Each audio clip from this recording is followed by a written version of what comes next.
Toca en esta mañana seguimos con los nombres de Dios y el tema es el Alfa y Omega. Alfa y Omega, el Dios eterno que gobierna la historia desde el principio hasta el fin.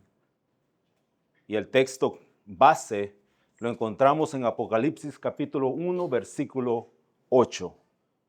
Apocalipsis capítulo 1, versículo 8 que dice, yo soy el Alfa y el Omega, principio y fin, dice el Señor, el que es y que era y que ha de venir, el Todopoderoso. El Alfa y el Omega. Y quiero hacer unas observaciones exegéticas primero, antes de entrar más o menos al tema. Y este título que se le da es interesante que se le da primero a Dios Padre y luego al Hijo también. Nosotros lo encontramos 3 veces en el libro de Apocalipsis. Lo encontramos en Apocalipsis capítulo 1, versículo 8, el que hemos leído, y es aplicado explícitamente a Dios Padre. Luego lo vemos otra vez en Apocalipsis 21, capítulo 6, versículo 6, que nuevamente es aplicado a Dios Padre. Al final, nosotros entendemos capítulo 22, versículo 13, es aplicado a Jesucristo. Y eso es importante porque creo que a través del estudio nosotros vamos a ver o pretendo mostrarles por qué esto es importante. Esa es mi intención. Bajo la inspiración del Espíritu Santo, si no lo puede leer, yo se lo leo más o menos, bajo la inspiración del Espíritu Santo, Juan en Apocalipsis toma un título que es usado en Isaías, que pertenece exclusivamente a Jehová, a Yahvé, y se lo aplica al Hijo.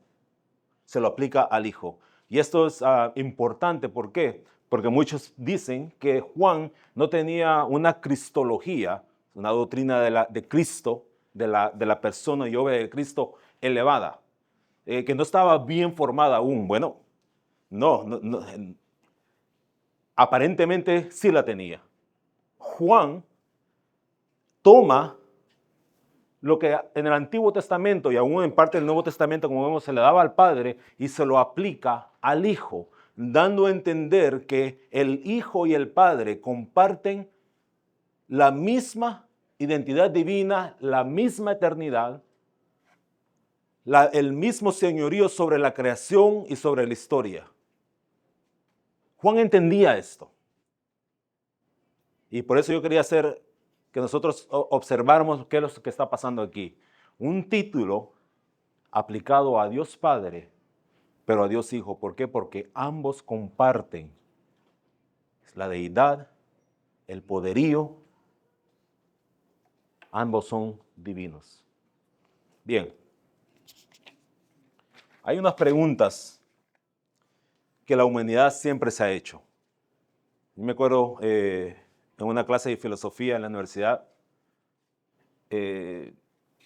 al principio no me gustaba la filosofía, pero luego le empecé a agarrar gusto. Pero hablaban los filósofos antiguos, se hacían preguntas de la vida. O sea, ¿de qué es esto? ¿De qué trata esto? ¿De qué va?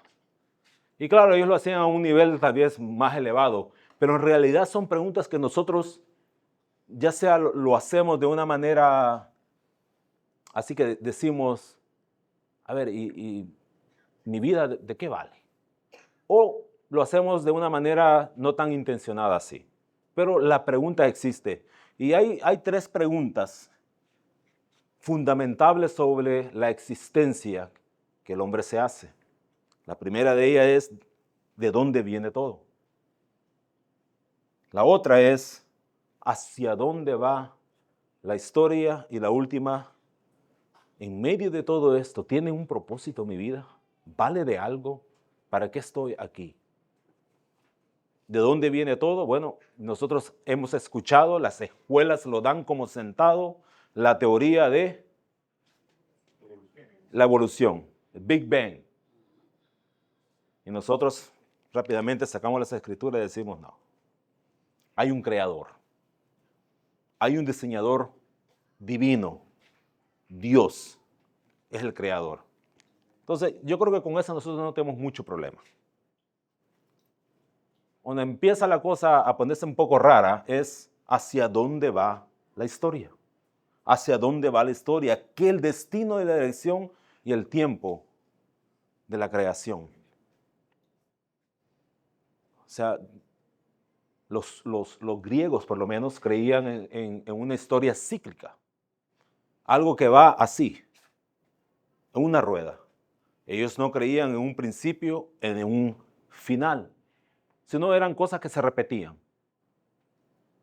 Bueno, nosotros como cristianos no podemos aceptar esa teoría, porque la Biblia claramente habla de que la historia tiene un propósito, la historia, la creación tiene un propósito, tiene un principio y va a tener un final.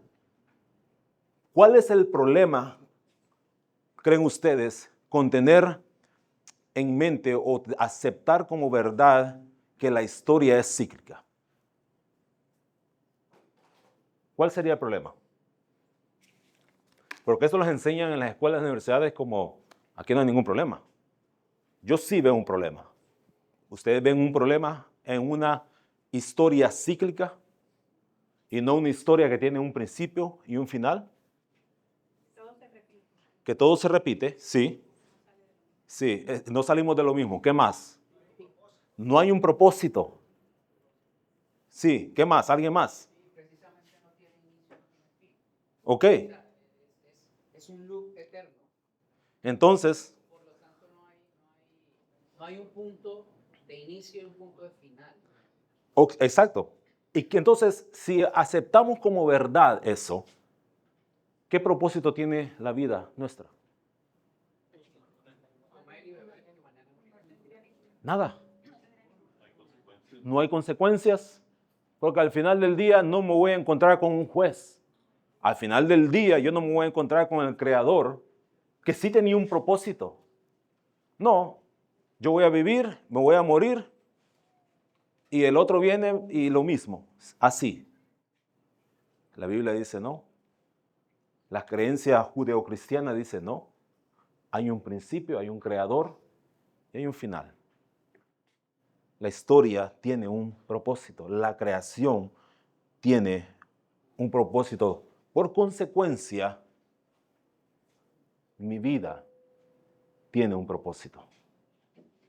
Mi vida tiene un propósito. Y déjeme decir algo en cuanto a la vida tiene un propósito. Es triste, es doloroso el escuchar más que todo a jóvenes que piensan que su vida no tiene un propósito y divagan por ahí, a lo que se pegue, a lo que haga, y no sé, no pasa nada. O sea, lo que venga, estoy ahí flotando. Y tal vez cuando encuentran una cosa en lo cual ellos o ellas creen que es importante o tiene un significado, no necesariamente real, o sea, no necesariamente basado en la escritura, se aferran a ello y cuando se les es quitado o desaparece porque no era lo sólido que ellos pensaban que era, muchos de ellos aún se quitan la vida porque su propósito ha acabado.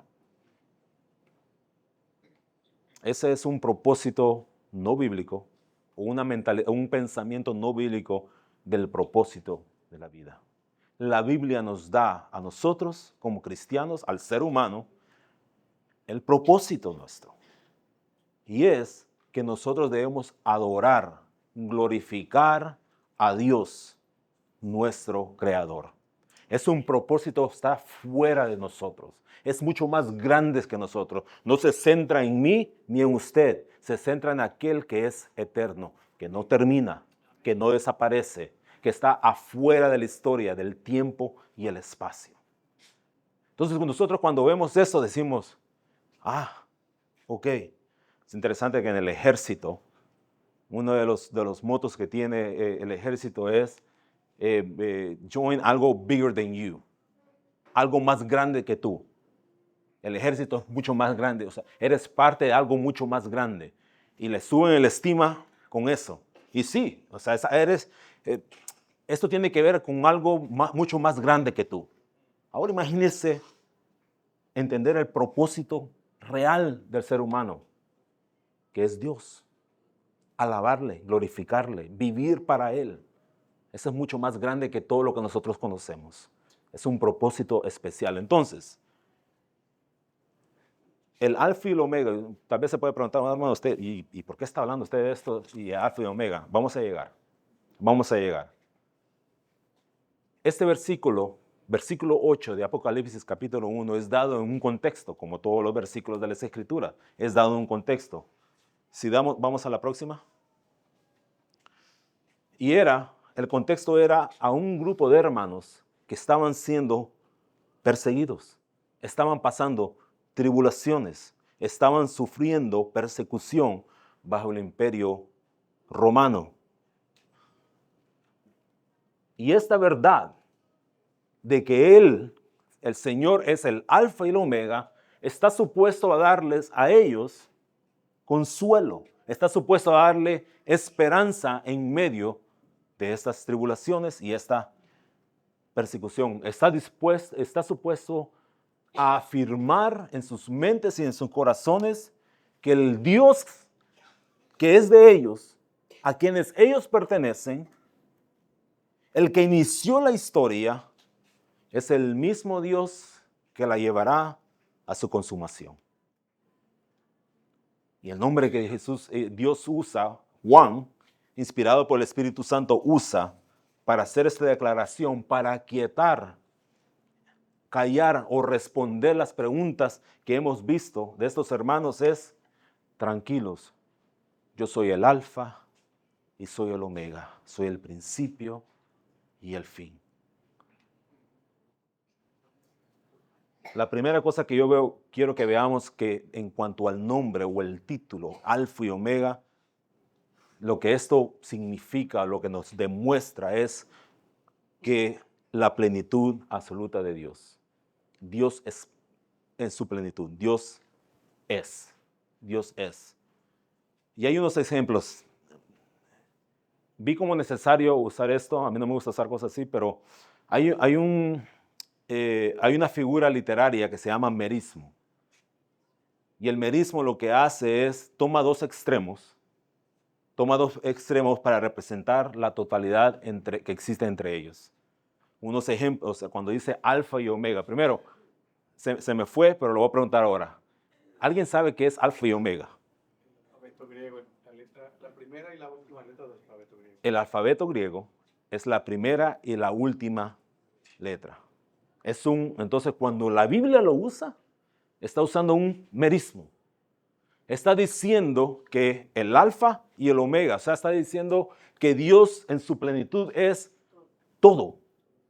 Es todo. La Biblia lo usa esto antes cuando habla los cielos y la tierra. Está hablando de todo lo que está entre los cielos y la tierra. Cuando habla en los salmos, nosotros leemos la noche y la mañana, los jóvenes y los ancianos. Esos son merismos que la Escritura utiliza para mostrar su totalidad de algo. Entonces, la primera cosa que nosotros entendemos cuando hablamos de alfa y omega en cuanto a Dios es que declara la plenitud absoluta de Dios. Significa que Dios abarca absolutamente todo, desde el principio hasta el fin. Todo lo que existe en medio de eso. Hay un trasfondo, como todas las Escrituras, un trasfondo del Antiguo Testamento en cuanto a esto. Los rabinos utilizaban las letras hebreas Aleph y Tab. ¿Para qué?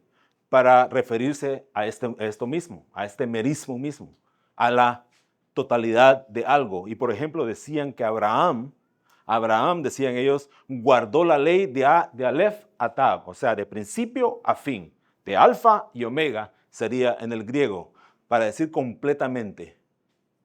Entonces, llamar a Dios el alfa y el omega afirma que Él posee la plenitud absoluta, que absolutamente nada le escapa, que absolutamente todo existe bajo su dominio.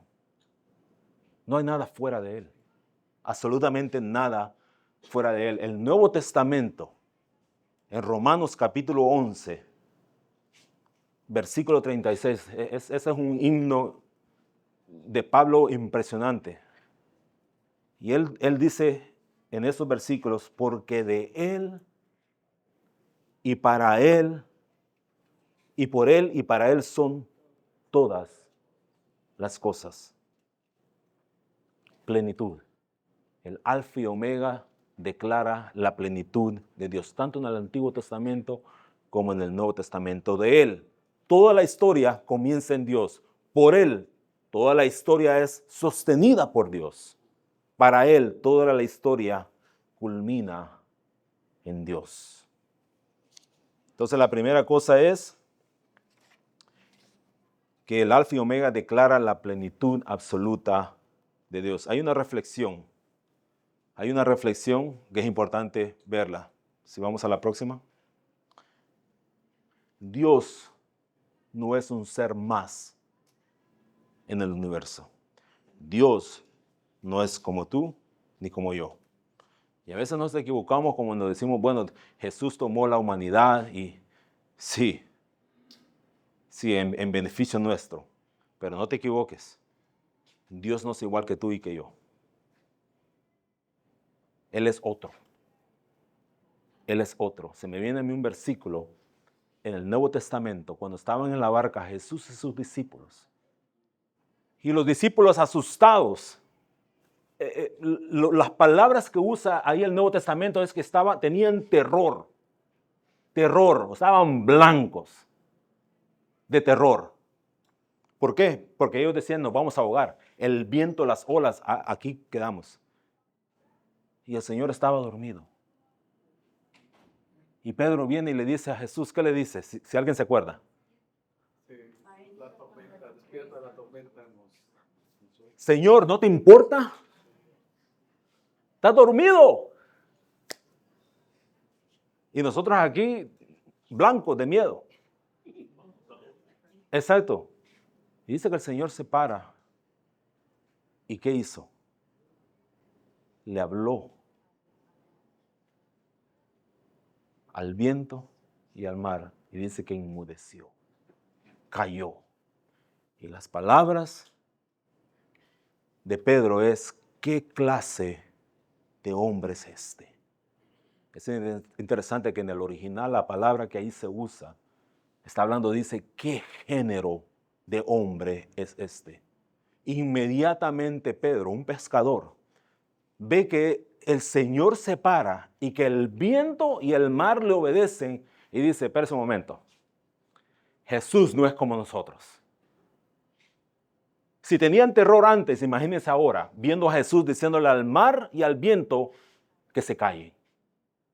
Y inmediatamente su reacción es decir, tú no eres como nosotros. Tú eres otro. Tú eres otro.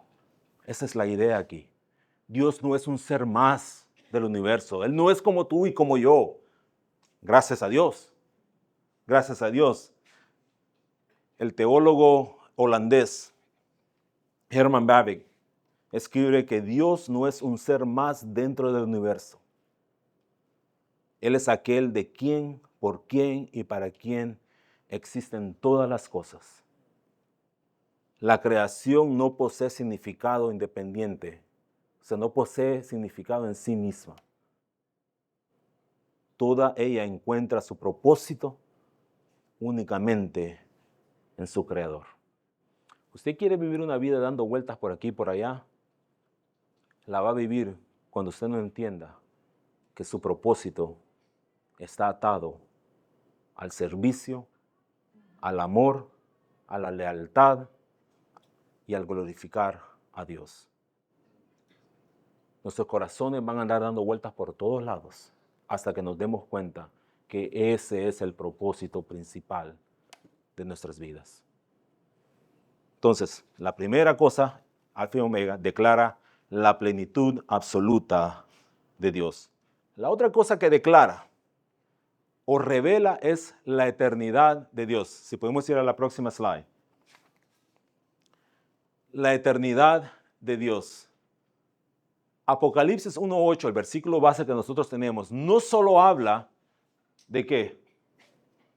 No solo dice, yo soy el Alfa y el Omega, sino dice algo más. ¿Qué más dice? El que es, que era y ha de venir. Juan no describe simplemente una duración infinita, sino lo que está haciendo Juan es presentándonos a Dios como alguien que trasciende el tiempo. Acuérdese, Dios está fuera del tiempo y el espacio. Dios es. Él no empezó a existir, Él es. Él está fuera del tiempo y del espacio.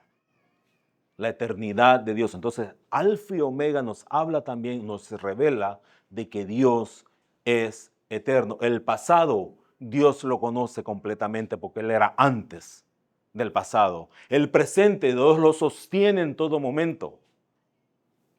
El futuro, Dios ya está ahí. Dios ya está ahí. Por lo tanto, nada le puede sorprender. Y esto es interesante. Nosotros no sabemos lo que va a pasar en el próximo segundo.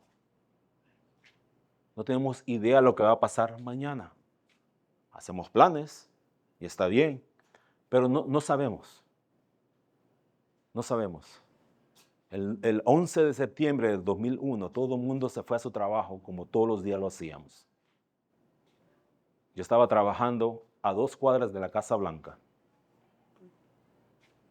Y de repente, a las 8 y algo de la mañana, en nuestros televisores empezamos a ver, y pegó el primer avión. Bueno, qué raro. Esa torre tan grande, ¿cómo no lo va a ver el piloto? Pegó la segunda, cuidado, cuidado. Era un día normal, un día como cualquier otro día. Estaba soleado, era hermoso el día, un día hermoso. Luego, el Pentágono. Y ahí se puso seria la cosa. Y yo me acuerdo ese día que cerraron el espacio aéreo, cerraron la capital. Yo tuve que caminar con un hermano de la iglesia que trabajaba conmigo y otros hermanos más, desde Washington, D.C. hasta Courthouse, sí, más o menos.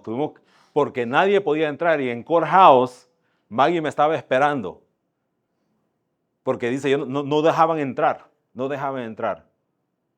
Bueno, nosotros ese día era un día regular. Pero es un día que cambió la historia moderna de los Estados Unidos en cuanto a cómo trata el terrorismo y los peligros de los enemigos de Estados Unidos. ¿Lo sorprendió a Dios eso? Él ya estaba ahí. Dios ve todo en presente. Dios ve todo en presente.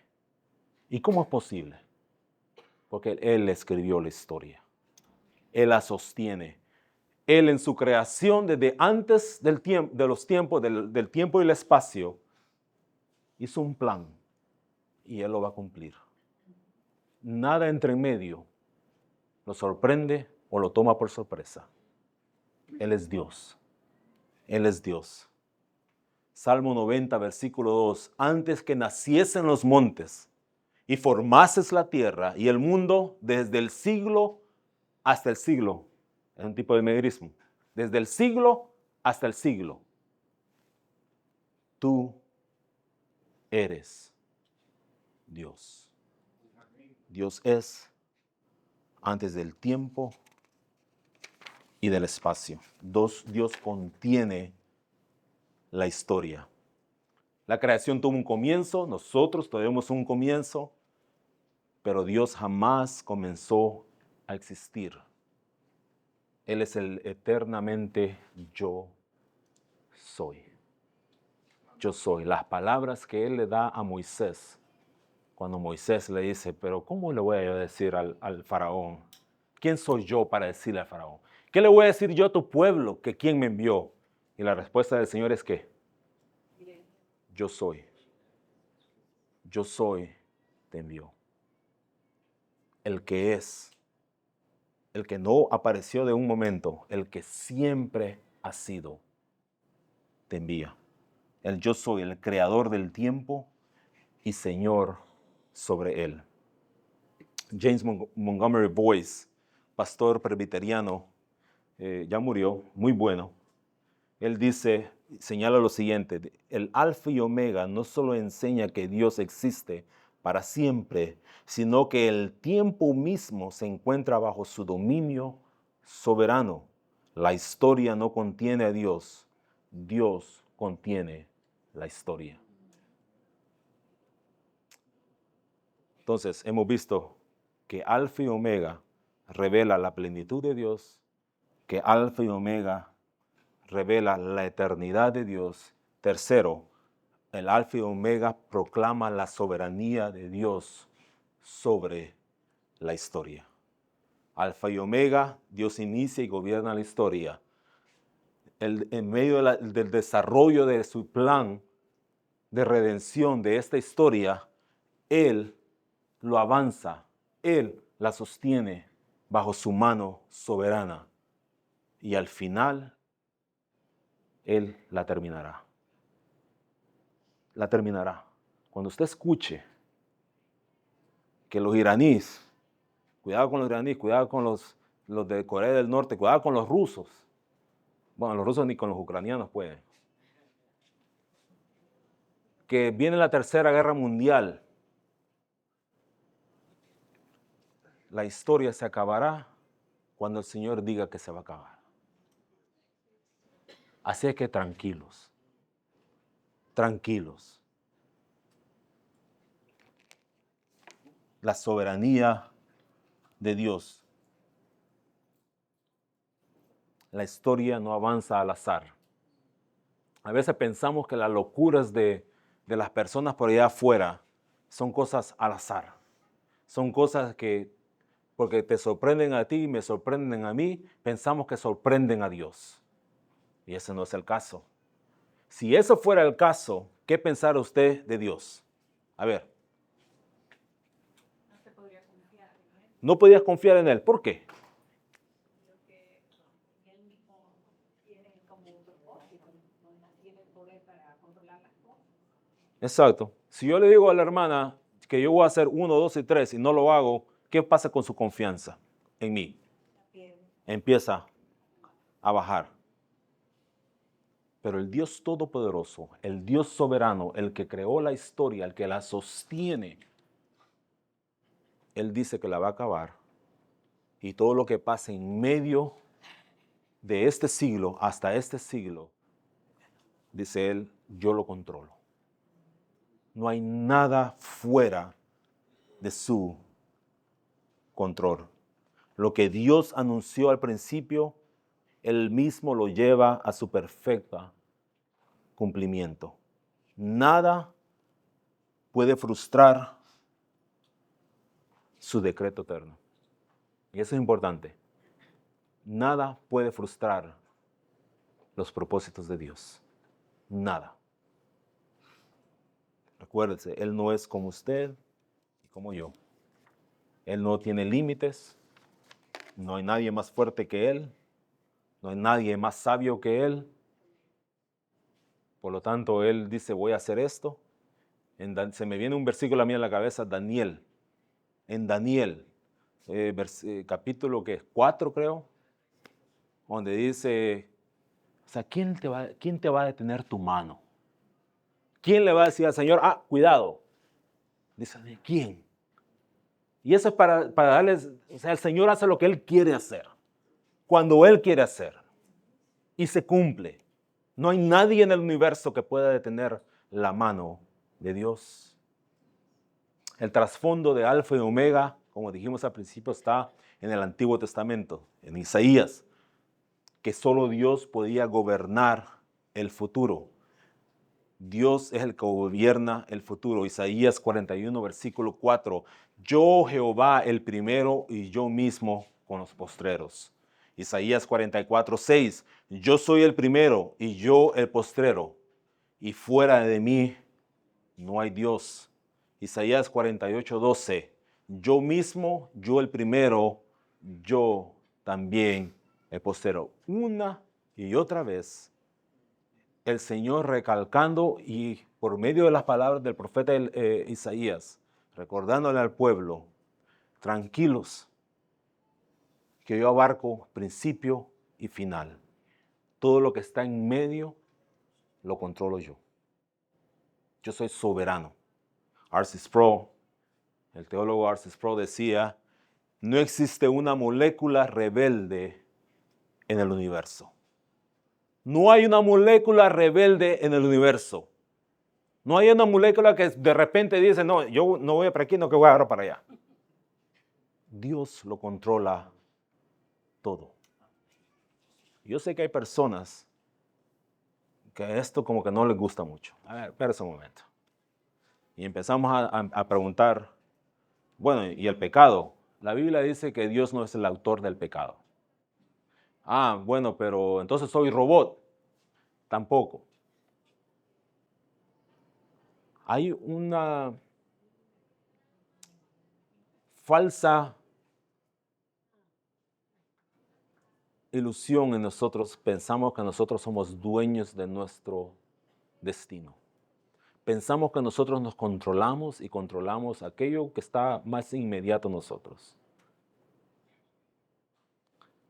Y cuando se nos presenta un Dios que lo controla todo, inmediatamente ponemos barreras.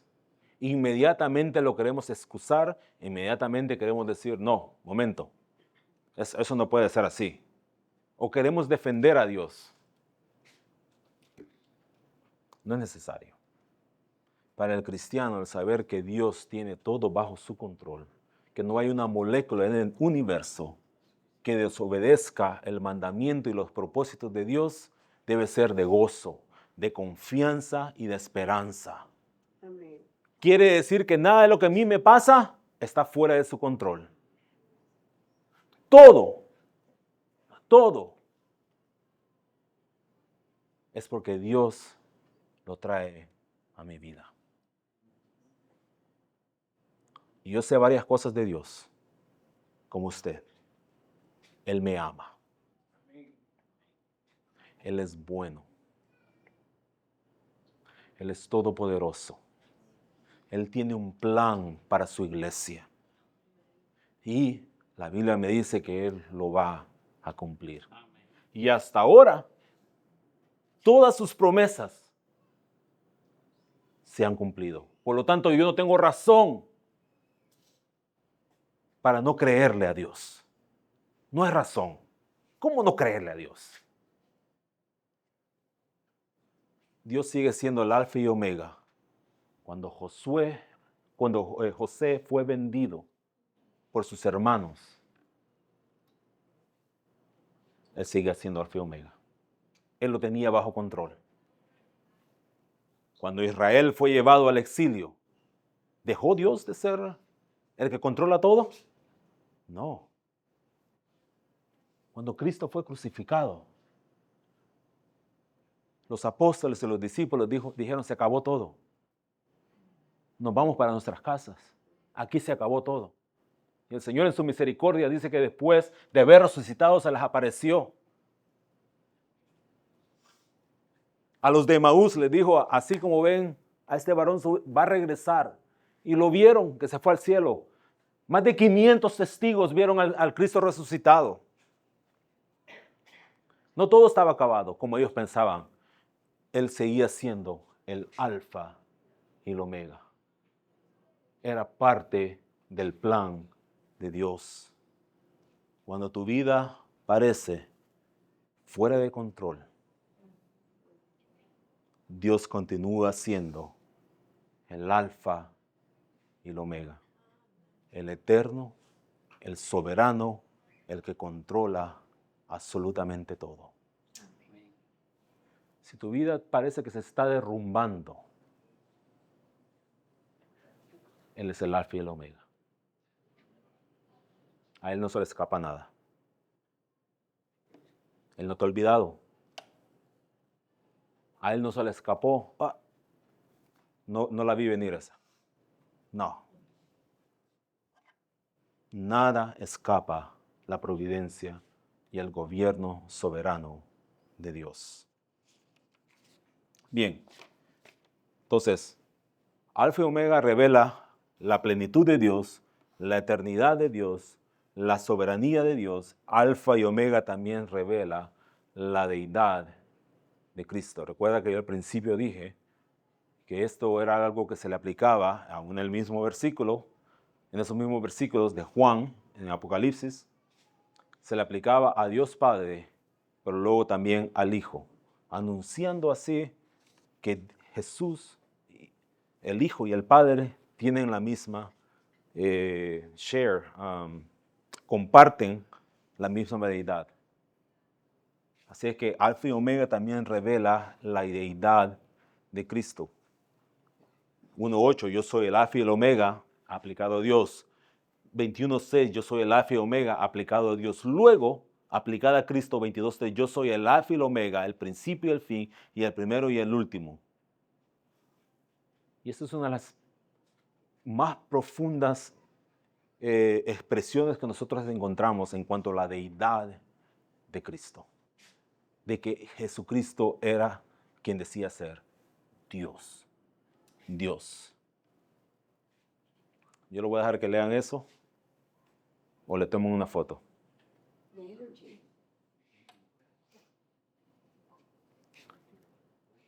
Isaías identificaba a Jehová, pero con lo que él identificaba a Jehová, a Yahvé, se lo aplica a Cristo, diciendo, Jesús es Dios.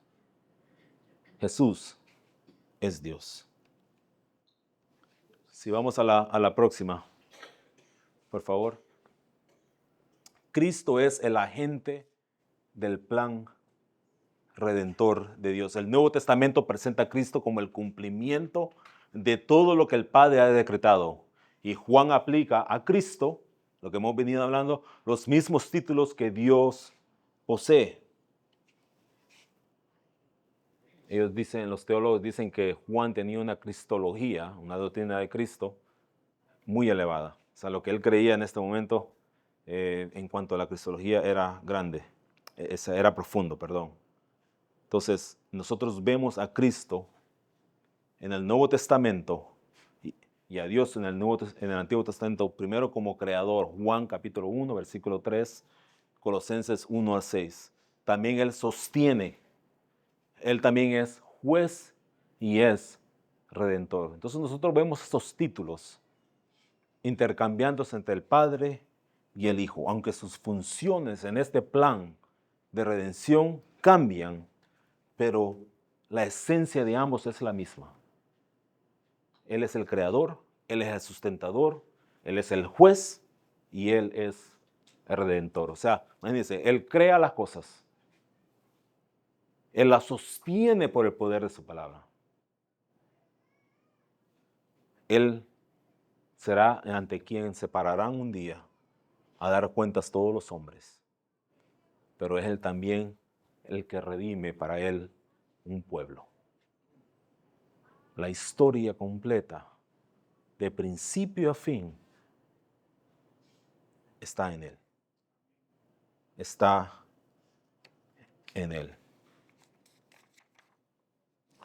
Bien, entonces, hemos visto que la plenitud de Dios es revelada en Alfa y Omega, la eternidad de Dios es reflejada también, la soberanía de Dios es reflejada y la deidad de Cristo es reflejada en este título de Alfa y Omega.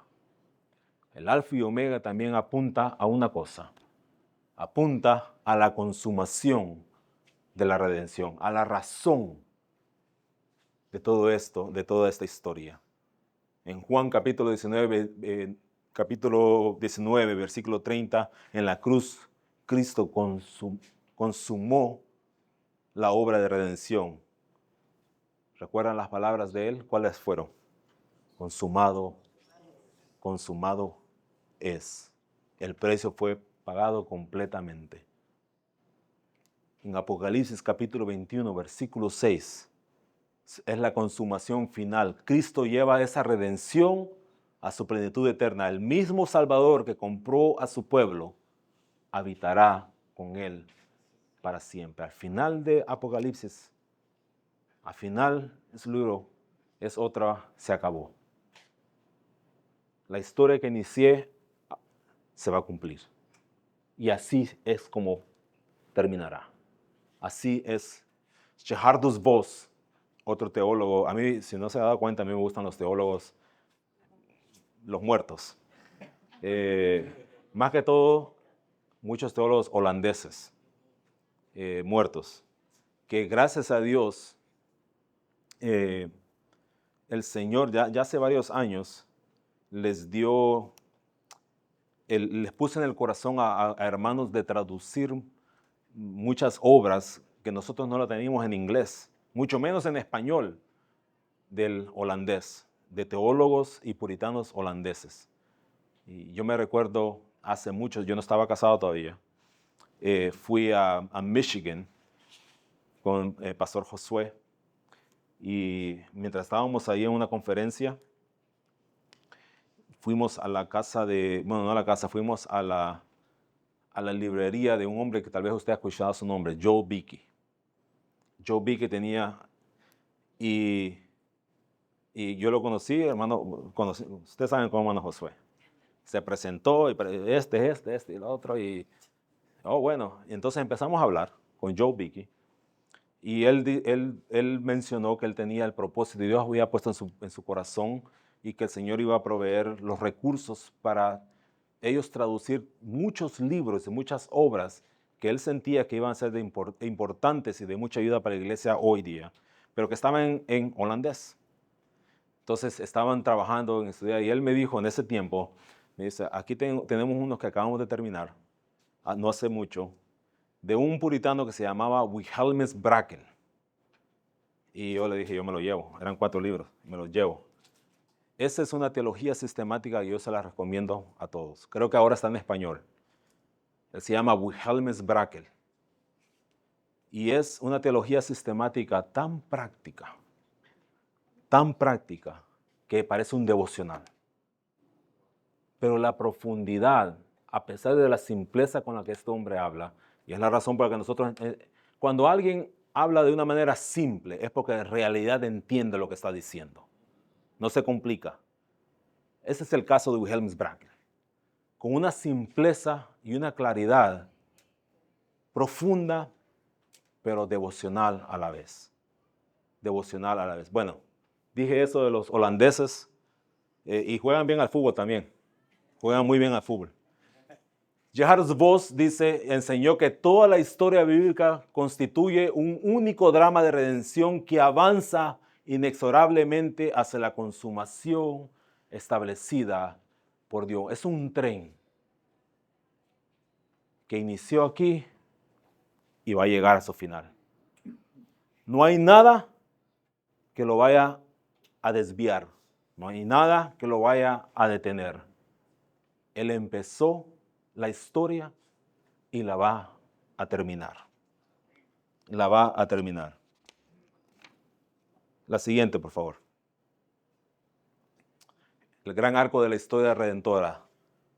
La caída. El pecado rompe el orden, pero luego existe la redención. La creación. Dios establece el mundo, pero luego, por la razón del pecado, todo se arruina. Hay una nueva creación. En la culminación ¿se recuerdan cómo se llama? La Nueva Jerusalén. Tierra nueva y cielo nuevo. Entonces hay algo de esto de que hay una caída, pero hay una redención. Hay una creación y hay una nueva creación. Este es el drama de la redención. Este es el drama de la redención. El Alfa y Omega resume el movimiento completo de la historia bíblica. El que comenzó la obra la terminará perfectamente, tal como lo prometió. Como lo prometió también con nosotros. Dice que el que inició la buena obra en nosotros, ¿qué más dice? Filipenses capítulo 1, versículo 6. La perfeccionará hasta el día de Jesucristo. Estamos terminando ya.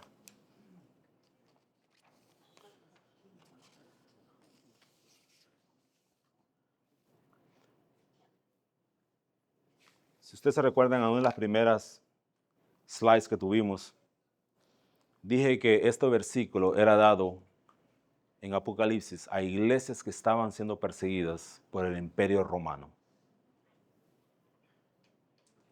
Y si usted no ha leído historia, déjeme nada más decirle algo pequeño para que se dé cuenta de lo terrible que era la persecución en ese tiempo. Nerón, un emperador romano, que según la historia dice que él quemó Roma y le echó la culpa a los cristianos. Bueno, una de las cosas que este hombre hacía era agarraba a los cristianos, los ponía en estacas y los llenaban de brea y les prendía fuego. Él usaba a los cristianos para lumbreras de Roma. Esa era la barbaridad de la persecución romana a los cristianos. Nosotros vivimos bien. Nosotros vivimos bien. Yo creo que muchas veces por eso nuestro cristianismo es así, tímido.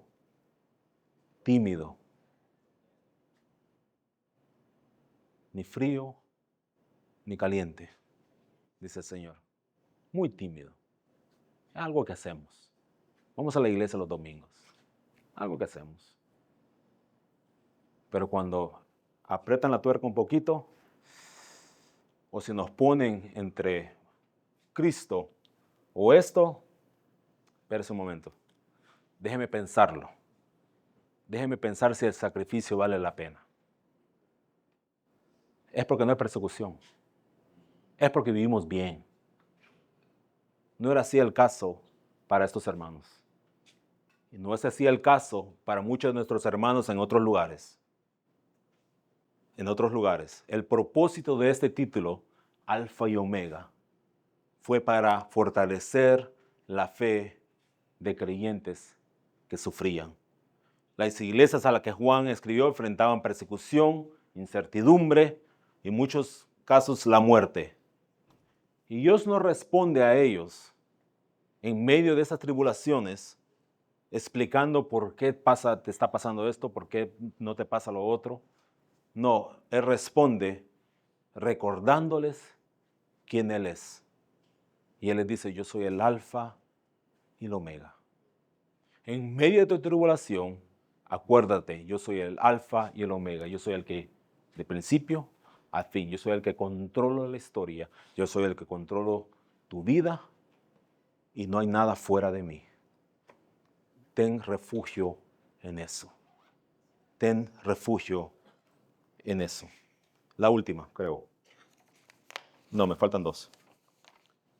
4 razones para descansar en el Alfa y Omega. Primero, no tememos el futuro porque Dios ya está ahí.